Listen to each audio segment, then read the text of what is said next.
সপ্তাহের 7 দিনের মাঝে 6 দিনই আমাদের ক্লাস, 6 দিনই আমাদের পরীক্ষা। এবং এই আপনার এই রুটিনটার সাথে আমি পরিচিত।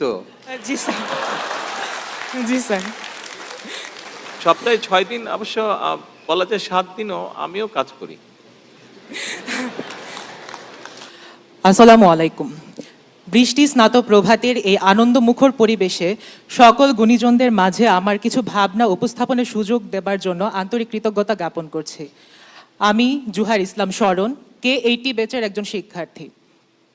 মাননীয় প্রধানমন্ত্রী, আমাদের বর্তমান MBBS কোর্সে আমরা সাবজেক্ট বেস পড়াশোনা করে থাকি, অর্থাৎ এক এক ইয়ারে এক এক সাবজেক্ট। কিন্তু বিশ্বের উন্নত দেশগুলোতে তারা মডিউল সিস্টেম ফলো করে থাকে। এই মডিউল সিস্টেমের আওতায় প্রতিটি MBBS কোর্সকে তারা বিভিন্ন মডিউলে ভাগ করে থাকে, যেমন শুরুতেই ফাউন্ডেশন মডিউল, তারপর কার্ডিওভাস্কুলার মডিউল, রেসপিরেটরি মডিউল ইত্যাদি। অর্থাৎ যখন একটি মডিউল চালু থাকবে তখন যদি আমরা ধরে নিই, যেমন কার্ডিওভাস্কুলার মডিউলটি যদি চলমান থাকে তখন একজন স্টুডেন্টকে শুধুই কার্ডিওভাস্কুলার সিস্টেম সম্পর্কে পড়ানো হবে, যেটার পড়ানোটা শুরু হবে অ্যানাটমির একদম বেসিক স্ট্রাকচার থেকে এবং শেষ হবে মেডিসিন সার্জারির মতো ক্লিনিক্যাল অ্যাসপেক্ট দিয়ে। এভাবে একটি বিষয় সম্পর্কিত যখন বেসিক, প্যারাক্লিনিক্যাল এবং ক্লিনিক্যাল সাবজেক্টের একটি সুন্দর সমন্বয় ঘটে তখন পড়াটা হয়ে ওঠে আরও কার্যোপযোগী। এভাবে একটি মডিউল সম্পন্ন করার পরে মডিউল ফাইনাল হবে, যেখানে গুরুত্বারোপ করা হবে প্র্যাকটিক্যাল নলেজ আর স্কিলের ওপর, যেখানে বর্তমানে আমরা দেখি যে গদবাঁধা মুখস্থ ভিত্তিক কিছু প্রশ্নোত্তরের উপর আমরা গুরুত্বারোপ করে থাকি।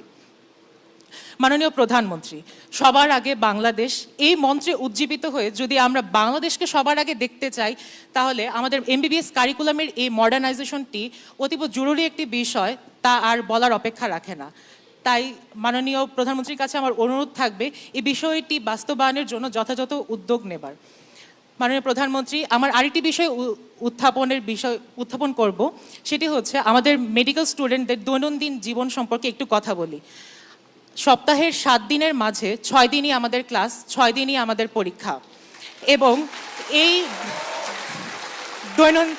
দৈনন্দিন 10 থেকে 12 ঘন্টা ক্লাস পরীক্ষার পর আমরা সপ্তাহের একটা দিন শুধু বন্ধ পেয়ে থাকি। এই বন্ধের বেশিরভাগ সময় আবার চলে যায় পরের দিনের পরীক্ষার প্রস্তুতি নিতে। এভাবে আমরা যথাযথ অবসরের অবকাশ থেকে বঞ্চিত হই। ডাক্তার সাহেব, আপনার এই রুটিনটার সাথে আমি পরিচিত। আপনার এই রুটিনটার সাথে আমি পরিচিত। জি স্যার, জি স্যার। স্যার, এভাবে আসলে কমে যায় এফিসিয়েন্সি, প্রোডাক্টিভিটি এবং উৎসাহ উদ্দীপনা, এবং সঙ্গে সঙ্গে কিছু কিছু ক্ষেত্রে নেতিবাচক প্রভাব পড়ে মানসিক স্বাস্থ্যের ওপর, যা মাঝে মাঝে ডিপ্রেশনের কারণ হয়ে দাঁড়ায়। তাই মাননীয় প্রধানমন্ত্রী, আপনার কাছে অনুরোধ থাকবে অন্যান্য শিক্ষা প্রতিষ্ঠানের শিক্ষার্থীদের মতো মেডিকেল শিক্ষার্থীদের জন্য সপ্তাহে 2 দিন সাপ্তাহিক ছুটি যেন চালু করা হোক। ম্যাডাম, আপনি তো আমাদের কষ্ট সম্পর্কে অবগত আছেন। ছুটির ব্যাপারটা, এটা তো যেহেতু আপনাদের সাবজেক্ট একটা টেকনিক্যাল সাবজেক্ট, আমি জানি না এটা অ্যাডমিনিস্ট্রেটিভলি ওইভাবে বলা সম্ভব কিনা। এটা নিশ্চয়ই আপনাদের যারা সিনিয়র আছেন, ডাক্তার যারা আছেন, আমার মনে হয় এটা বোধহয় ওনারা বিবেচনা করে সিদ্ধান্ত নিলেই বোধহয় ভালো হবে এটা। জি স্যার। সপ্তাহে 6 দিন অবশ্য বলা যায় 7 দিনও আমিও কাজ করি। আপনার প্রতিমন্ত্রী বলছে এবং আমাদেরকেও করান, চেষ্টা করছি ওনাদেরকে করানোর জন্য, এখনো পুরোপুরি আমি সাকসেসফুল হতে পারিনি। ধন্যবাদ স্যার।